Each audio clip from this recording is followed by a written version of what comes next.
انسان کا معاشی مسئلہ اور اس کا اسلامی حل، از سید ابوالعلا مودودی۔ زائد از ضرورت وسائل معیشت کو مزید وسائل قبضہ میں لانے کے لیے استعمال کرنے کی دو صورتیں ہیں۔ ایک یہ کہ ان وسائل کو سود پر قرض دیا جائے، دوسرے یہ کہ انہیں تجارتی اور صنعتی کاموں میں لگایا جائے۔ یہ دونوں طریقے اپنی نوعیت میں کچھ ایک دوسرے سے مختلف ضرور ہیں، لیکن دونوں کے مشترک عمل کا لازمی نتیجہ یہ ہوتا ہے کہ سوسائٹی دو طبقوں میں تقسیم ہو جاتی ہے۔ ایک وہ قلیل طبقہ جو اپنی ضرورت سے زائد وسائل معاش رکھتا ہے اور اپنے وسائل کو مزید وسائل کھینچنے کے لیے وقف کر دیتا ہے۔ دوسرا وہ کثیر طبقہ جو اپنی ضرورت کے مطابق یا اس سے کم وسائل رکھتا ہے یا بالکل نہیں رکھتا۔ ان دونوں طبقوں کے مفاد نہ صرف یہ کہ ایک دوسرے کے خلاف ہوتے ہیں، بلکہ لامحالہ ان کے درمیان کشمکش اور نزاع برپا ہوتی ہے، اور یوں انسان کا معاشی انتظام جس کو فطرت نے مبادلہ پر مبنی کیا ہے، محاربہ پر قائم ہو کر رہ جاتا ہے۔ پھر یہ محاربہ جتنا بڑھتا جاتا ہے، مالدار طبقہ تعداد میں کم اور نادار طبقہ زیادہ ہوتا چلا جاتا ہے، کیونکہ اس محاربے کی نوعیت ہی کچھ اس قسم کی ہے کہ جو زیادہ مالدار ہے وہ اپنے مال کے زور سے کم مالدار لوگوں کے وسائل بھی کھینچ لیتا ہے اور اسے نادار طبقہ میں دھکیل دیتا ہے۔ اس طرح زمین کے اسباب معاش روز بروز کم اور کم حصہ آبادی کے پاس سمٹتے چلے جاتے ہیں، اور روز بروز زیادہ اور زیادہ حصہ آبادی مفلس یا مالداروں کا دست نگر ہوتا جاتا ہے۔ ابتداً یہ محاربہ چھوٹے پیمانے پر شروع ہوتا ہے، پھر بڑھتے بڑھتے یہ ملکوں اور قوموں تک پھیلتا ہے، یہاں تک کہ ساری دنیا کو اپنی لپیٹ میں لے کر بھی حل میں مزید ہی کی صدا لگاتا ہے۔ اس کی صورت یہ ہے کہ جب ایک ملک کا عام دستور یہ ہو جاتا ہے کہ جن لوگوں کے پاس اپنی ضرورت سے زائد مال ہو وہ اپنے فاضل مال کو نفع آور کاموں میں لگا دیں، اور یہ دولت اشیاء ضرورت کی تیاری پر صرف ہو، تو ان کی لگائی ہوئی پوری رقم کا فائدے سمیت وصول ہونا اس بات پر موقوف ہوتا ہے کہ جس قدر اشیاء ملک میں تیار ہوئی ہیں وہ سب کی سب اسی ملک میں خرید لی جائیں، مگر عملاً ایسا نہیں ہوتا اور در حقیقت ہو ہی نہیں سکتا، کیونکہ ضرورت سے کم مال رکھنے والوں کی قوت خریداری کم ہوتی ہے، اس لیے وہ ضرورت مند ہونے کے باوجود اس چیزوں کی خرید نہیں سکتے، اور ضرورت سے زیادہ مال رکھنے والے اس فکر میں ہوتے ہیں کہ جتنی آمدنی ہو اس میں سے ایک حصہ پس انداز کر کے نفع آور کاموں میں لگائیں، اس لیے وہ اپنا سب مال خریداری پر صرف نہیں کرتے۔ اسی طرح لازمی طور پر تیار کردہ مال کا ایک حصہ فروخت ہوئے بغیر رہ جاتا ہے، جس کے دوسری معنی یہ ہیں کہ مالداروں کی لگائی ہوئی رقم کا ایک حصہ بازیافت ہونے سے رہ گیا، اور یہ رقم ملک کی حرفت یعنی انڈسٹری کے ذمے قرض رہا۔ یہ صرف ایک چکر کا حال ہے، آپ اندازہ لگا سکتے ہیں ایسے جتنے چکر ہوں گے ان میں سے ہر ایک میں مالدار طبقہ اپنی حاصل شدہ آمدنی کا ایک حصہ پھر نفع آور کاموں پر لگاتا چلا جائے گا، اور جو رقمیں بازیافت ہونے سے رہ جاتی ہیں ان کی مقدار ہر چکر میں بڑھتی چلی جائے گی، اور ملک کی حرفت پر ایسا قرض کا بار دگنا چگنا ہزار گنا ہوتا چلا جائے گا جس کو خود وہ ملک کبھی ادا نہیں کر سکتا۔ اس طرح ایک ملک کو دیوالیہ پن کا جو خطرہ لاحق ہوتا ہے، اس سے بچنے کی کوئی صورت اس کے سوا نہیں ہے کہ جتنا مال ملک میں فروخت ہونے سے رہ جائے اسے دوسرے ملکوں میں لے جا کر فروخت کیا جائے، یعنی ایسے ملک تلاش کیے جائیں جن کی طرف یہ ملک اپنے دیوالیہ پن کو منتقل کر دے۔ یوں یہ محاربہ ملکی حدود سے گزر کر بین الاقوامی دائرے میں قدم رکھتا ہے۔ اب یہ ظاہر ہے کہ کوئی ایک ملک ہی ایسا نہیں ہے جو اس شیطانی نظام معیشت پر چل رہا ہو، بلکہ دنیا کے اکثر ممالک کا یہی حال ہے کہ وہ اپنے آپ کو دیوالیہ پن سے بچانے کے لیے یا بألفاظ دیگر اپنے دیوالیہ کو کسی اور ملک پر ڈال دینے کے لیے مجبور ہو گئے ہیں۔ اس طرح بین الاقوامی مسابقت شروع ہو جاتی ہے اور وہ چند صورتیں اختیار کرتی ہے۔ اولاً ہر ملک بین الاقوامی بازار میں اپنا مال بیچنے کے لیے کوشش کرتا ہے کہ کم سے کم لاگت پر زیادہ سے زیادہ مال تیار کرے۔ اس غرض سے کارکنوں کے معاوضے بہت کم رکھے جاتے ہیں، اور اس معاشی کاروبار میں ملک کی عام آبادی اتنا کم حصہ پاتی ہے کہ اس کی اصل ضروریات بھی پوری نہیں ہوتی۔ ثانیاً ہر ملک اپنے حدود میں اور اپنے حلقۂ اثر میں دوسرے ملک کا مال آنے پر بندشیں عائد کرتا ہے، اور خام پیداوار کے جتنے وسائل اس کے زیر اختیار میں ہیں ان پر بھی پہرے بٹھاتا ہے، تاکہ دوسرا ملک اس سے فائدہ نہ اٹھا سکے۔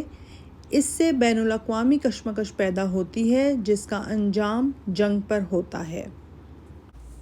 ثالثاً، ایسے ملک جو اس دیوالیہ پن کی مصیبت کو اپنے سر چپکے جانے سے روک نہیں سکتے، ان پر لٹیرے ٹوٹ پڑتے ہیں اور صرف اپنے ملک کے بچے کچے مال ہی کو ان میں فروخت کرنے کی کوشش نہیں کرتے، بلکہ جس دولت کو خود اپنے ہاں نفع آور کام پر لگانے کی گنجائش نہیں ہوتی، اسے بھی ان ممالک میں لے جا کر لگاتے ہیں۔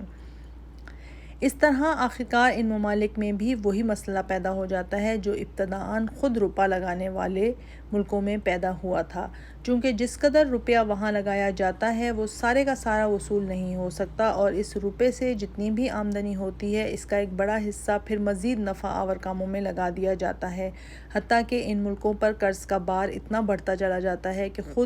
اگر خود ان ملکوں کو بیچ ڈالا جائے تب بھی کل لگائی ہوئی رقم بازیافت نہیں ہو سکتی۔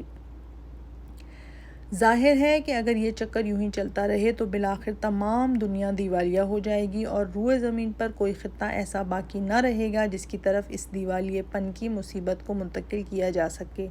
حتیٰ کہ پھر ضرورت پیش آئے گی کہ مشتری اور مریخ اور عطارد میں روپیہ لگانے اور زائد مال کو کھپانے کے لیے مارکیٹ تلاش کیے جائیں۔ اس عالمگیر محاربہ میں بینکروں،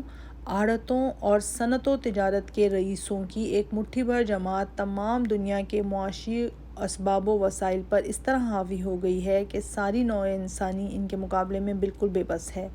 اب کسی شخص کے لیے قریب ناممکن ہو گیا ہے کہ اپنے ہاتھ پاؤں کی محنت سے اور اپنے دماغ کی قابلیت سے کوئی آزادانہ قائم کر سکے اور خدا کی زمین پر جو اسباب زندگی موجود ہیں ان میں سے کوئی حصہ حاصل کر سکے۔ چھوٹے تاجر، چھوٹے صناع، چھوٹے زراعت پیشہ کے لیے آج دنیا سے عرصہ حیات میں ہاتھ پاؤں مارنے کی گنجائش باقی نہیں رہی۔ سب کے سب مجبور ہیں کہ معاشی کاروبار کے ان بادشاہوں کے غلام اور نوکر اور مزدور بن کر رہیں، اور یہ لوگ کم سے کم سامان زیست کے معاوضے میں ان کے جسم و دماغ کی ساری قوتیں اور ان کا سارا وقت لے لیتے ہیں، جس کی وجہ سے پوری نوع انسانی بس ایک معاشی حیوان بن کر رہ گئی ہے۔ بہت کم خوش قسمت انسانوں کو اس معاشی کشمکش میں اتنی فرصت نصیب ہوتی ہے کہ اپنے اخلاقی، عقلی، روحانی ارتقاء کے لیے بھی کچھ کر سکیں اور پیٹ بھرنے سے بالا تر بھی کسی مقصد کی طرف توجہ کر سکیں اور اپنی شخصیت کے ان عناصر کو بھی نشوونما دے سکیں جو تلاش معاش کے سوا دوسری پاکیزہ تر اغراض کے لیے خدا نے ان کے اندر ودیعت کیے تھے۔ در حقیقت اس شیطانی نظام کی بدولت معاشی کشمکش اس قدر سخت ہو جاتی ہے کہ زندگی کے تمام دوسرے شعبے اس سے معوف و معطل ہو جاتے ہیں۔ انسان کی مزید بد نصیبی یہ ہے کہ دنیا کے اخلاقی فلسفے، سیاسی نظامات اور قانونی اصول بھی اس شیطانی نظام معیشت سے متاثر ہو گئے۔ مشرق سے مغرب تک ہر طرف اخلاقی معلمین کفایت شعاری پر زور دے رہے ہیں۔ جتنا کمانا اتنا ہی خرچ کر دینا ایک اخلاقی عیب اور حماقت سمجھا جاتا ہے، اور ہر شخص کو یہ تعلیم دی جاتی ہے کہ اپنی آمدنی میں سے کچھ نہ کچھ پس انداز کر کے بینک میں ڈپازٹ رکھے یا انشورنس پالیسی خریدے یا کمپنیوں کے شیئرز حاصل کرے، گویا جو چیز انسانیت کو تباہ کرنے والی ہے وہی اخلاق کی نظر میں معیار خوبی بن گئی ہے۔ رہی سیاسی طاقت تو وہ عملاً بالکل ہی ایک شیطانی نظام کے قبضے میں آ چکی ہے۔ وہ بجائے اس کے کہ اس ظلم سے انسان کو بچائے، ظلم کا آلۂ کار بنی ہوئی ہے، اور ہر طرف حکومت کی گدیوں پر شیطان کے ایجنٹ بیٹھے نظر آتے ہیں۔ اسی طرح دنیا کے قوانین بھی اسی نظام کے زیر اثر مرتب ہو رہے ہیں۔ ان قوانین نے عملاً افراد کو پوری آزادی دے رکھی ہے کہ جس طرح چاہیں جماعت کے مفاد کے خلاف اپنی معاشی اغراض کے لیے جدوجہد کریں۔ روپیہ کمانے کے طریقوں میں جائز اور ناجائز کا امتیاز قریب مفقود ہے۔ ہر وہ طریقہ جس سے کوئی شخص دوسروں کو لوٹ کر یا تباہ کر کے مالدار بن سکتا ہے، قانون کی نظر میں جائز ہے۔ شراب بنائیے اور بیچیے، بد اخلاقی کے اڈے قائم کیجیے، شہوانی فلم بنائیے، فحش مضامین لکھیے، جذبات کو بھڑکانے والی تصویریں شائع کیجیے، سٹے کا کاروبار پھیلائیے، سود خواری کے ادارے قائم کیجیے، قمار بازوں کی نئی صورتیں نکالیے، غرض جو چاہیے کیجیے۔ قانون نہ صرف آپ کو اس کی اجازت دے گا بلکہ الٹی آپ کے حقوق کی حفاظت کرے گا۔ پھر جو دولت اس طریقے سے سمٹ کر ایک شخص کے پاس جمع ہو گئی ہو، قانون یہ چاہتا ہے کہ وہ اس کے مرنے کے بعد بھی ایک ہی جگہ سمٹی رہے۔ چنانچہ اولاد اکبر کے وارث ہونے کا طریقہ، رول آف پرائموجنیچر، اور بعض قوانین میں متنبع بنانے کا طریقہ اور مشترک خاندان کا طریقہ یعنی کہ جوائنٹ فیملی سسٹم، ان سب کی غرض یہی ہے کہ خزانے کا ایک سانپ جب مرے تو دوسرا سانپ اس پر بٹھا دیا جائے، اور اگر بدقسمتی سے اس سانپ نے کوئی سپولیا نہ چھوڑا ہو تو کہیں اور سے ایک سپولیا حاصل کیا جائے تاکہ دولت کے اس سمٹاؤ میں فرق نہ آنے پائے۔ یہ اسباب ہیں جن سے نوع انسانی کے لیے یہ مسئلہ پیش ہوا کہ خدا کی اس زمین پر ہر شخص کو سامان زیست بہم پہنچنے کا انتظام کس طرح کیا جائے، اور ہر شخص کو اپنی استعداد کے مطابق ترقی کرنے اور اپنی شخصیت کو نشوونما دینے کے مواقع کیسے ملیں۔ اشتراکیت کا تجویز کردہ حل۔ اس مسئلے کے حل کی ایک صورت اشتراکیت نے تجویز کی ہے، اور وہ یہ ہے کہ پیدائش دولت کے وسائل افراد کی ملکیت سے نکال کر جماعتی ملکیت بنا دیے جائیں، اور ضروریات زندگی کو افراد پر تقسیم کرنے کا انتظام بھی جماعت ہی کے سپرد ہو۔ بظاہر یہ حل نہایت معقول نظر آتا ہے، لیکن اس کے عملی پہلوؤں پر آپ جس قدر غور کریں گے اسی قدر آپ پر اس کے نقائص کھلتے چلے جائیں گے، یہاں تک کہ آپ کو تسلیم کرنا پڑے گا کہ آخر کار اس کے نتائج بھی اتنے ہی خراب ہیں جتنے اس بیماری کے نتائج جس کا علاج کرنے کے لیے اسے اختیار کیا گیا ہے۔ یہ بالکل ایک کھلی ہوئی بات ہے کہ وسائل پیدائش سے کام لینے اور پیداوار کو تقسیم کرنے کا انتظام خواہ نظری طور پر پوری جماعت کے حوالے کر دیا جائے، مگر عملاً یہ کام ایک مختصر سی ہیئت یعنی انتظامیہ ایگزیکٹو ہی کے سپرد کرنا ہوگا۔ یہ مختصر گروہ ابتداءً جماعت یعنی کمیونٹی ہی کا منتخب کردہ سہی، لیکن جب تمام ذرائع معاش اس کے قبضے میں ہوں گے اور اسی کے ہاتھوں سے لوگوں تک پہنچ سکیں گے تو تمام آبادی اس کی مٹھی میں بے بس ہو جائے گی، اس کی رضا کے خلاف ملک میں کوئی دم تک نہ مار سکے گا، اور اس کے مقابلے میں کوئی ایسی منظم طاقت ابھر ہی نہ سکے گی جو اس کو منصب اقتدار سے ہٹا سکے۔ اس کی نظر کسی سے پھر جانے کے معنی یہ ہوں گے کہ وہ قصوروار بندہ اس سرزمین میں زندگی بسر کرنے کے تمام وسائل سے محروم ہو جائے گا، کیونکہ سارے وسائل پر اس مختصر گروہ کا تسلط ہوگا۔ مزدور میں اتنا بار نہ ہوگا کہ اس کے انتظام سے ناراض ہو تو اسٹرائک کر دے، کیونکہ وہاں بہت سے کارخانہ دار نہ ہوں گے کہ ایک کے در سے اٹھے تو دوسرے کے دروازے پر چلا جائے، بلکہ سارے ملک میں ایک ہی کارخانہ دار ہوگا اور وہی حکمران بھی ہوگا، اور اس کے خلاف کسی رائے عام کی ہمدردی بھی حاصل نہ کی جا سکے گی۔ اس طرح یہ صورت جس نتیجے پر جا کر ختم ہوگی وہ یہ ہے کہ تمام سرمایہ داروں کو کھا کر ایک بڑا سرمایہ دار، تمام کارخانہ داروں اور زمینداروں کو کھا کر ایک بڑا کارخانہ دار و زمیندار لوگوں پر مسلط ہو جائے، اور وہی بیک وقت زار اور قیصر بھی ہو۔ اول تو یہ اقتدار اور ایسا مطلق اقتدار وہ چیز ہے جس کے نشے میں بہہ کر ظالم و جابر بننے سے رک جانا انسان کے لیے بہت مشکل ہے، خصوصاً جب کہ وہ اپنے اوپر کسی خدا کا اور اس کے سامنے جواب دہی کا اعتقاد بھی نہ رکھتا ہو۔ تاہم اگر یہ مان لیا جائے کہ ایسے اقتدار مطلق پر قابض ہونے کے بعد بھی یہ مختصر گروہ آپے سے باہر نہ ہوگا اور عدل و انصاف ہی کے ساتھ کام کرے گا، تب بھی ایسے ایک نظام میں افراد کے لیے اپنی شخصیت کو نشوونما دینے کا کوئی موقع نہیں ہو سکتا۔ انسانی شخصیت اپنے ارتقاء کے لیے سب سے بڑھ کر جس چیز کی محتاج ہے وہ یہ ہے کہ اسے آزادی حاصل ہو، کچھ وسائل کار اس کے اپنے ہاتھ میں ہوں جنہیں وہ اپنے اختیار سے استعمال کر سکے، اور ان وسائل پر اپنے رجحان کے مطابق کام کر کے اپنی مخفی قوتوں کو ابھارے اور چمکائے۔ مگر اشتراکی نظام میں اس کا کوئی امکان نہیں۔ اس میں وسائل افراد کے اختیار میں نہیں رہتے بلکہ جماعت کی ہیئت انتظامیہ کے ہاتھوں میں چلے جاتے ہیں، اور وہ ہیئت انتظامیہ جماعتی مفاد کا جو تصور رکھتی ہے اسی کے مطابق ان وسائل کو استعمال کرتی ہے۔ افراد کے لیے اس کے سوا چارہ نہیں کہ اگر وہ ان وسائل سے استفادہ کرنا چاہیں تو اس نقشے کے مطابق کام کریں، بلکہ اسی نقشے کے مطابق اپنے آپ کو ڈھالے جانے کے لیے ان منتظمین کے سپرد کر دیں جو انہوں نے جماعتی مفاد کے لیے تجویز کیا ہے۔ یہ چیز عملاً سوسائٹی کے تمام افراد کو چند انسانوں کے قبضے میں اس طرح دے دیتی ہے کہ گویا وہ سب بے روح مواد خام ہیں، اور جیسے چمڑے کے جوتے اور لوہے کے پرزے بنائے جاتے ہیں، اسی طرح وہ چند انسان مختار ہیں کہ ان بہت سے انسانوں کو اپنا نقشے کے مطابق ڈھالیں اور بنائیں۔ انسانی تہذیب و تمدن کے لیے اس کا نقصان اس قدر زیادہ ہے کہ اگر بالفرض اس نظام کے تحت ضروریات زندگی انصاف کے ساتھ تقسیم بھی ہوں تو اس کا فائدہ اس نقصان کے مقابلے میں ہیچ ہو جاتا ہے۔ تمدن و تہذیب کی ساری ترقی منحصر ہے اس پر کہ مختلف انسان جو مختلف قسم کی قوتیں اور قابلیتیں لے کر پیدا ہوتے ہیں ان کو پوری طرح نشو و نما پانے اور پھر اپنا اپنا حصہ اس مشترک زندگی میں ادا کرنے کا موقع ملے۔ یہ بات ایسے نظام میں حاصل نہیں ہو سکتی جس کے اندر انسانوں کا پلاننگ کیا جاتا ہو۔ چند انسان خواہ وہ کتنے ہی لائق اور کتنے ہی نیک اندیش ہوں، بہرحال اتنے علیم و خبیر نہیں ہو سکتے کہ لاکھوں اور کروڑوں آدمیوں کی خلقی قابلیتوں اور ان کے فطری رجحانات کا صحیح اندازہ کر سکیں اور پھر ان کے نشو و نما کا ٹھیک راستہ معین کر سکیں۔ وہ اس میں علم کے اعتبار سے بھی غلطی کریں گے اور جماعتی مفاد یا جماعتی ضروریات کے متعلق جو تخمینہ ان کے ذہن میں ہوگا اس کے لحاظ سے بھی یہ چاہیں گے کہ ان کے زیر اثر انسانوں کی جتنی آبادی ہو وہ ان کے نقشے پر ڈھال دی جائے۔ اس سے تمدن کی گوناگونی ختم ہو کر ایک بے روح یکسانی میں تبدیل ہو جائے گی۔ اس سے تمدن کا فطری ارتقاء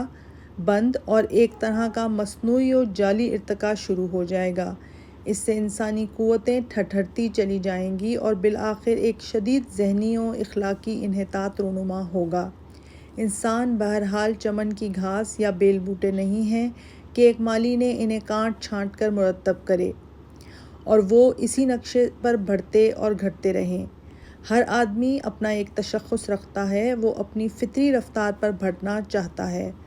تم اس کی یہ آزادی سلب کرو گے تو وہ تمہارے نقشے پر نہیں بڑھے گا بلکہ بغاوت کرے گا یا مرجھا کر رہ جائے گا۔ اشتراکیت کی بنیادی غلطی یہ ہے کہ وہ معاش کے مسئلے کو مرکزی مسئلہ قرار دے کر پوری انسانی زندگی کو اس کے گرد گھما دیتی ہے۔ زندگی کے کسی مسئلے پر بھی اس کی نظر مجرد تحقیقی نظر نہیں ہے بلکہ سارے مسائل کو ایک گہرے معاشی تعصب کی نگاہ سے دیکھتی ہے۔ ما بعد الطبیعیات، اخلاق، تاریخ، سائنس، علوم عمران غرض ہر چیز اس کے دائرے میں معاشی نقطہ نظر سے مغلوب و متاثر ہے اور اس یک رخے پن کی وجہ سے زندگی کا پورا توازن بگڑ جاتا ہے۔ فاشزم کا حل۔ پس در حقیقت اشتراکی نظریہ انسان کے معاشی مسئلے کا کوئی صحیح فطری حل نہیں ہے بلکہ ایک غیر فطری مصنوعی حل ہے۔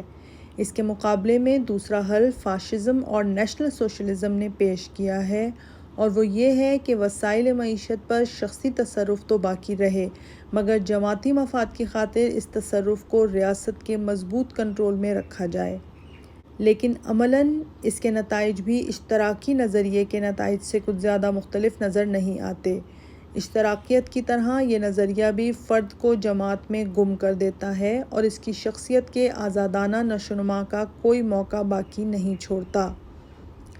مزید برآں جو ریاست اس شخصی تصرف کو قابو میں رکھتی ہے وہ اتنی ہی مستبداد اور جابر و قاہر ہوتی ہے جتنی اشتراکی ریاست۔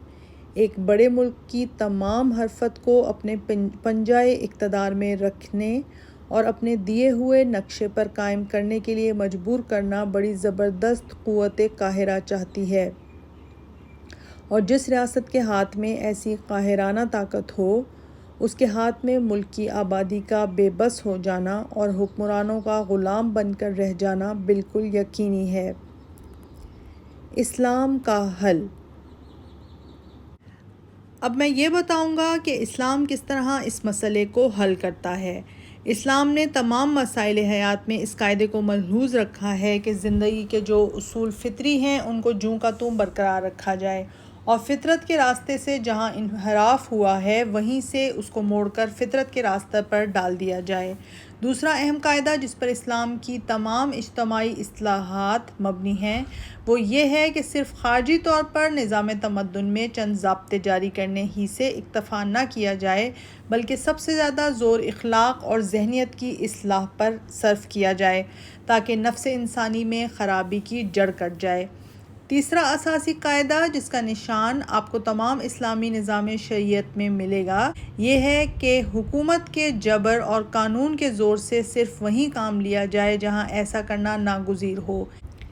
ان تین قاعدوں کو ملحوظ رکھ کر اسلام زندگی کے معاشی شعبے میں ان تمام فطری اصولوں کو زیادہ سے زیادہ اخلاقی اصلاح اور کم سے کم حکومتی مداخلت کے ذریعے سے مٹاتا ہے جو شیطانی اثر سے انسان نے اختیار کیے ہیں۔ یہ امر ہے کہ انسان اپنی معاش کے لیے جدوجہد کرنے میں آزاد ہو۔ یہ بات کہ آدمی اپنی محنت سے جو کچھ حاصل کرے اس پر اسے حقوق مالکانہ حاصل ہوں، اور یہ کہ انسانوں کے درمیان ان کی قابلیتوں اور ان کے حالات کے لحاظ سے فرق و تفاوت ہو۔ ان سب چیزوں کو اسلام اس حد تک تسلیم کرتا ہے جس حد تک یہ منشاء فطرت کے مطابق ہو، پھر وہ ان پر ایسی پابندیاں عائد کرتا ہے جو انہیں حد فطرت سے متجاوز اور ظلم و بے انصافی کا موجب نہ بننے۔ سب سے پہلے دولت کمانے کے سوال کو لیجیے۔ اسلام نے انسان کے اس حق کو تسلیم کیا ہے کہ خدا کی زمین میں وہ اپنی طبیعت کے رجحان اور اپنی استعداد و قابلیت کے مطابق خود اپنی زندگی کا سامان تلاش کرے، لیکن وہ اس کو یہ حق نہیں دیتا کہ وہ اپنے معاش حاصل کرنے کے لیے اخلاق کو خراب کرنے والے یا تمدن کے نظام کو بگاڑنے والے ذرائع اختیار کرے۔ وہ کسب معاش کے ذرائع میں حرام و حلال کی تمیز قائم کرتا ہے اور نہایت تفصیل کے ساتھ چن چن کر ایک ایک نقصان رساں طریقے کو حرام کر دیتا ہے۔ اس کے قانون میں شراب اور دوسری نشہ آور چیزیں نہ صرف بجائے خود حرام ہیں بلکہ ان کا بنانا، بیچنا، خریدنا، رکھنا سب حرام ہے۔ وہ زنا اور رقص و سرور اور اسی قسم کے دوسرے ذرائع کو بھی جائز ذرائع کسب معاش تسلیم نہیں کرتا۔ وہ ایسے تمام وسائل معیشت کو بھی ناجائز ٹھہراتا ہے جن میں ایک شخص کا فائدہ دوسرے لوگوں کے یا سوسائٹی کے نقصان پر مبنی ہو۔ رشوت، چوری، جوا اور سٹہ، دھوکے اور فریب کے کاروبار، اشیائے ضرورت کو اس غرض سے روک رکھنا کہ قیمتیں گراں ہوں، معاشی وسائل کو کسی ایک شخص یا چند اشخاص کا اجارہ قرار دینا کہ دوسروں کے لیے جدوجہد کا دائرہ تنگ ہو، ان سب طریقوں کو اس نے حرام ٹھہرایا ہے۔ نیز کاروبار کی ایسی تمام شکلوں کو اس نے چھانٹ چھانٹ کر جائز قرار دیا ہے جو اپنی نوعیت کے لحاظ سے نزع پیدا کرنے والی ہوں یا جن میں نفع و نقصان بالکل بخت و اتفاق پر مبنی ہو یا جن میں فریقین کے درمیان حقوق کا تعین نہ ہو۔ اگر آپ اسلام کے اس تجارتی قانون کا تفصیلی مطالعہ کریں تو آپ کو معلوم ہوگا کہ آج جن طریقوں سے لوگ کروڑ پتی اور ارب پتی بنتے ہیں ان میں سے بیشتر طریقے وہ ہیں جن پر اسلام نے سخت قانونی بندشیں عائد کر دی ہیں۔ وہ جن وسائل کسب معاش کو جائز ٹھہراتا ہے ان کے دائرے میں محدود رہ کر کام کیا جائے تو اشخاص کے لیے بے اندازہ دولت سمیٹتے چلے جانے کا بہت کم امکان ہے۔ اب دیکھیے، جائز ذرائع سے جو کچھ انسان حاصل کرے اس پر اسلام اس شخص کے حقوق و ملکیت تو تسلیم کرتا ہے مگر اس کے استعمال میں اسے بالکل آزاد نہیں چھوڑتا بلکہ اس پر متعدد طریقوں سے پابندیاں عائد کرتا ہے۔ ظاہر ہے کہ اس کی کمائی ہوئی دولت کے استعمال کی تین ہی صورتیں ممکن ہیں، یا اس کو خرچ کیا جائے، یا اسے مزید نفع آور کاموں میں لگایا جائے، یا اسے جمع کیا جائے۔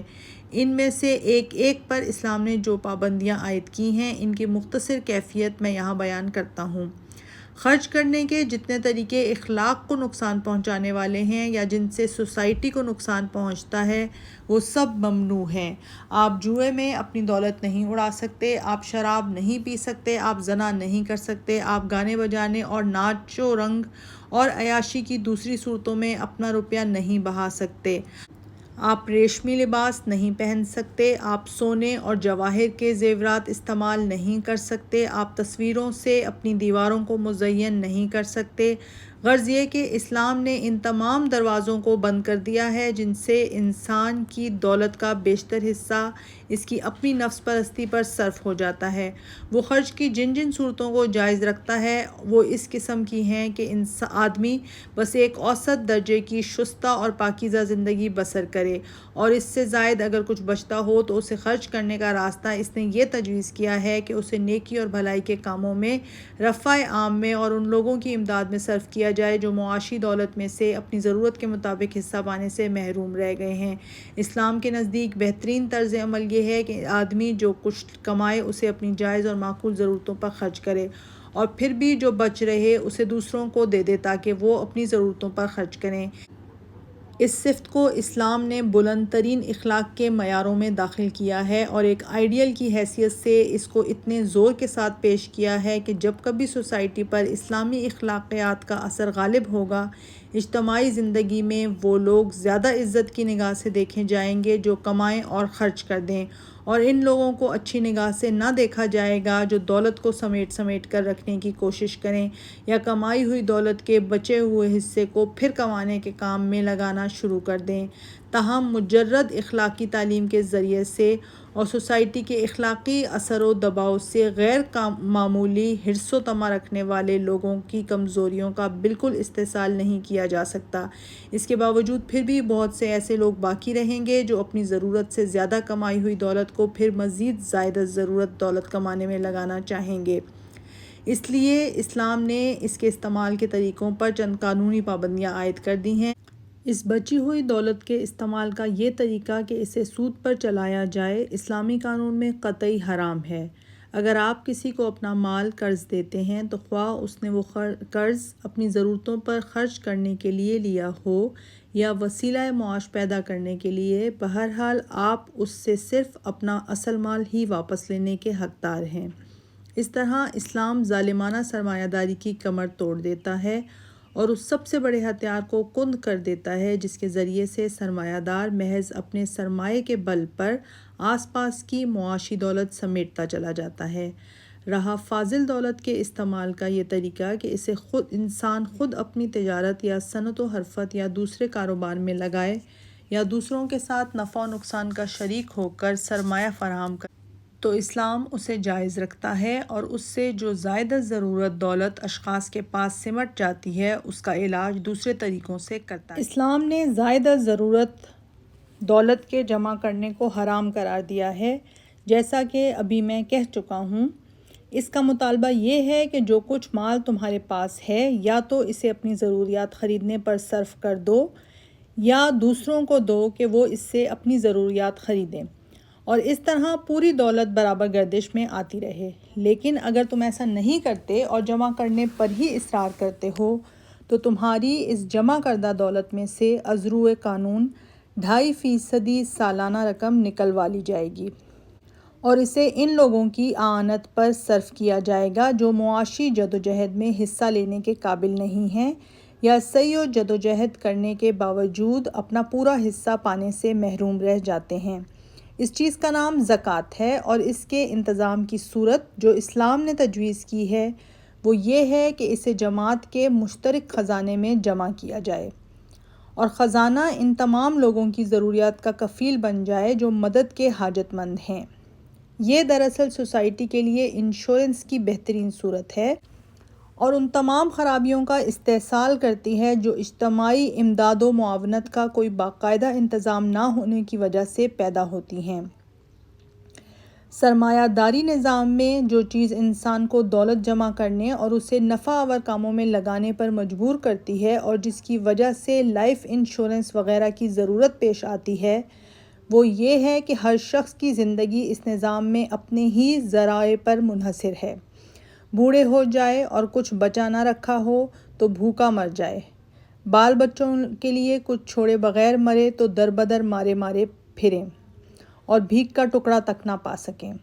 بیمار ہو جائے اور کچھ بچایا نہ رکھا ہو تو علاج تک نہ کرا سکے، گھر جل جائے یا کاروبار میں نقصان ہو یا کوئی اور آفت ناگہانی آ جائے تو کسی طرف سے اس کو سہارا ملنے کی امید نہیں۔ اسی طرح سرمایہ داری نظام میں جو چیز محنت پیشہ لوگوں کو سرمایہ داروں کا زرخرید غلام بن جانے اور ان کی شرائط پر کام کرنے کے لیے مجبور کرتی ہے، وہ بھی یہی ہے کہ جو کچھ ان کی محنت کا معاوضہ سرمایہ دار دیتا ہے اسے لینا، اگر غریب آدمی قبول نہ کرے تو فاقہ کرے اور ننگا پھرے۔ سرمایہ دار کی بخشش سے منہ موڑ کر اسے 2 وقت کی روٹی میسر آنی مشکل ہے۔ پھر یہ لعنت کبریٰ جو آج سرمایہ داری نظام کی بدولت دنیا پر مسلط ہے کہ ایک طرف لاکھوں کروڑوں انسان حاجت مند موجود ہیں اور دوسری طرف زمین کی پیداوار اور کارخانوں کی مصنوعات کے انبار لگے ہوئے ہیں مگر خریدے نہیں جا سکتے، حتیٰ کہ لاکھوں من گیہوں سمندر میں پھینک دیا جاتا ہے اور بھوکے انسانوں کے پیٹ تک نہیں پہنچتا۔ اس کا سبب بھی یہی ہے کہ حاجت مند انسانوں تک وسائل معیشت پہنچانے کا کوئی انتظام نہیں ہے۔ ان سب کے اندر قوت خریداری پیدا کر دی جائے اور وہ اپنے حسب حاجت اشیاء خریدنے کے قابل ہو جائیں تو صنعت، تجارت، زراعت، غرض ہر انسانی حرفت پھلتی پھولتی چلی جائے۔ اسلام زکوٰۃ اور بیت المال کے ذریعے سے ان ساری خرابیوں کا استحصال کرتا ہے۔ بیت المال ہر وقت آپ کی پشت پر ایک مددگار کی حیثیت سے موجود ہے۔ آپ کو فکر فردہ کی ضرورت نہیں۔ جب آپ حاجت مند ہوں بیت المال میں جائیے اور اپنا حق لے آئیے، پھر بینک ڈپازٹ اور انشورنس پالیسی کی کیا ضرورت؟ آپ اپنے بال بچوں کو چھوڑ کر باطمینان تمام دنیا سے رخصت ہو سکتے ہیں۔ آپ کے پیچھے جماعت کا خزانہ ان کا کفیل ہے۔ بیماری، بڑھاپے، آفات ارضی و سماوی، ہر صورتحال میں بیت المال وہ دائمی مددگار ہے جس کی طرف آپ رجوع کر سکتے ہیں۔ سرمایہ دار آپ کو مجبور نہیں کر سکتا کہ آپ اسی کی شرائط پر کام کرنا قبول کریں۔ بیت المال کی موجودگی میں آپ کے لیے فاقے اور برہنگی اور بے سائیگی کا کوئی خطرہ نہیں۔ پھر یہ بیت المال سوسائٹی کے تمام ان لوگوں کو اشیاء ضرورت خریدنے کے قابل بنا دیتا ہے جو دولت پیدا کرنے کے بالکل ناقابل ہوں یا کم پیدا کر رہے ہوں۔ اس طرح مال کی تیاری اور اس کی کھپت کا توازن پہم قائم رہتا ہے اور اس کی ضرورت باقی نہیں رہتی کہ آپ اپنے دیوالیے پن کو دنیا بھر کے سر چپیٹنے کے لیے دوڑتے پھریں اور آخرکار دوسرے سیاروں تک پہنچنے کی ضرورت پیش آئے۔ زکوٰۃ کے علاوہ دوسری تدبیر جو ایک جگہ سمٹی ہوئی دولت کو پھیلانے کے لیے اسلام نے اختیار کی ہے وہ ہے قانون وراثت۔ اسلام کے سوا دوسرے قوانین کا رجحان اس طرف ہے کہ جو دولت ایک شخص نے زندگی بھر سمیٹی ہے وہ اس کے مرنے کے بعد بھی سمٹی رہے گی، مگر اس کے برعکس اسلام یہ طریقہ اختیار کرتا ہے کہ جس دولت کو ایک شخص سمیٹ کر قید کرتا رہا ہے اس کے مرتے ہی وہ پھیلا دی جائے۔ اسلامی قانون میں بیٹے، بیٹیاں، باپ، ماں، بیوی، بھائی، بہن سب ایک شخص کے وارث ہیں اور ایک ضابطے کے مطابق سب پر میراث تقسیم ہونی ضروری ہے۔ قریبی رشتہ دار موجود نہ ہوں تو دور پرے کے رشتہ دار تلاش کیے جائیں گے اور ان میں یہ دولت پھیلائی جائے گی۔ کوئی رشتہ دار سرے سے موجود ہی نہ ہو تب بھی آدمی کو متنبع بنانے کا حق نہیں ہے۔ اس صورت میں اس کی وارث پوری جماعت ہے۔ اس کی سمیٹی ہوئی تمام دولت بیت المال میں داخل کر دی جائے گی۔ اس طرح خواہ کوئی شخص کروڑوں اور اربوں کی دولت جمع کرے، اس کے مرنے کے بعد 2-3 پشتوں کے اندر وہ سب کے سب چھوٹے چھوٹے ٹکڑوں میں تقسیم ہو کر پھیل جائے گی اور دولت کا ہر سمٹاؤ بتدریج پھیلاؤ میں تبدیل ہو کر رہے گا۔ یہ نظام معیشت جس کا نہایت مختصر سا نقشہ میں نے پیش کیا ہے، اس پر غور کیجیے۔ کیا یہ شخصی ملکیت کے ان تمام نقصانات کو دور نہیں کر دیتا جو شیطان کی غلط تعلیم کے سبب سے رونما ہوتے ہیں؟ پھر آخر اس کی کیا حاجت ہے کہ ہم اشتراکی نظریہ یا فاشزم اور نیشنل سوشلزم کے نظریات کو اختیار کر کے معاشی انتظامیہ کے وہ مجموعی طریقے استعمال کریں جو ایک خرابی کو دور نہیں بلکہ اس کی جگہ دوسری خرابی پیدا کر دیتے ہیں۔ یہاں میں نے اسلام کے پورے نظام معاشی کو بیان نہیں کیا ہے۔ زمین کے انتظام اور کاروباری نزاعات جنہیں ٹریڈ ڈسپیوٹس کہا جاتا ہے کے تصفیے اور صنعت و حرفت کے لیے سرمائے کی فراہمی کی جو صورتیں اسلام کے اصول پر اختیار کی جا سکتی ہیں اور جن کے لیے قانون اسلام میں پوری گنجائش رکھی گئی ہے، انہیں اس مختصر مقالہ میں پیش کرنا مشکل ہے۔ نیز اسلام نے جس طرح درآمد برآمد کے محصولات اور اندرون ملک میں اموال تجارت کی نقل و حرکت پر چنگی کی پابندیوں کو اڑا کر اشیاء ضرورت کے آزاد مبادلہ کا راستہ کھولا ہے، اس کا ذکر بھی میں نہیں کر سکا ہوں۔ اس سب سے بڑھ کر مجھے یہ بیان کرنے کا موقع بھی نہیں ملا ہے کہ ملکی انتظام اور سول سروس اور فوج کے مصارف کو انتہائی ممکن حد تک گھٹا کر اور عدالت سے اسٹیمپ ڈیوٹی کو قطعی طور پر ہٹا کر اسلام نے سوسائٹی پر سے جس عظیم الشان معاشی بوجھ کو ہلکا کیا ہے اور ٹیکسوں کو انتظام کی حد سے بڑھتے ہوئے مصارف میں کھپا دینے کی بجائے سوسائٹی کی آسائش اور بہتری پر صرف ہونے کے جو مواقع پیدا کیے ہیں، ان کی بدولت اسلام کا معاشی نظام انسان کے لیے کتنی بڑی رحمت بن گیا ہے۔ اگر تعصب کو چھوڑ دیا جائے اور آباء و اجداد سے جو جاہلانہ تنگ نظری وراثت میں ملی ہے یا غیر اسلامی نظامات کی دنیا پر غالب آ جانے سے جو مرعوبیت دماغوں پر چھا گئی ہے، اسے دور کر کے آزاد تحقیق کی نگاہ سے اس نظام کا مطالعہ کیا جائے تو میں توقع کرتا ہوں کہ ایک بھی معقول و منصف مزاج آدمی ایسا نہ ملے گا جو انسان کی معاشی فلاح کے لیے اس نظام کو سب سے زیادہ مفید، صحیح اور معقول تسلیم نہ کرے۔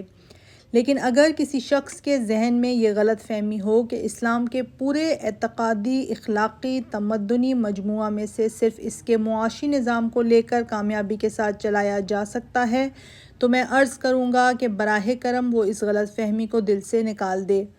اس معاشی نظام کا گہرا ربط اسلام کے سیاسی، عدالتی و قانونی اور تمدنی و معاشرتی نظام کے ساتھ ہے۔ پھر ان سب چیزوں کی بنیاد اسلام کے نظام اخلاق پر قائم ہے، اور وہ نظام اخلاق بھی اپنے آپ پر قائم نہیں ہے، بلکہ اس کے قیام کا پورا انحصار اس پر ہے کہ آپ ایک عالم الغیب، قادر المطلق خدا پر ایمان لائیں اور اپنے آپ کو اس کے سامنے جواب دہ سمجھیں، موت کے بعد آخرت کی زندگی کو مانیں اور آخرت میں عدالت الہی کے سامنے اپنے پورے کارنامہ حیات کے جانچے جانیں اور اس جانچ کے مطابق جزا و سزا پانے کا یقین رکھیں، اور یہ تسلیم کریں کہ خدا کی طرف سے محمد الرسول اللہ نے جو ضابطہ اخلاق و قانون آپ تک پہنچایا ہے، جس کا ایک جز یہ معاشی نظام بھی ہے، وہ بے کم و کاست خدا ہی کی ہدایت پر مبنی ہے۔ اگر اس عقیدے اور نظام اخلاق اور اس پورے ضابطہ حیات کو آپ جوں کا توں نہ لیں گے تو نرا اسلامی نظام معاشی ایک دن بھی اپنی صحیح اسپرٹ کے ساتھ نہ چل سکے گا، اور نہ آپ اس سے کوئی معتمد بہی فائدہ اٹھا سکیں گے۔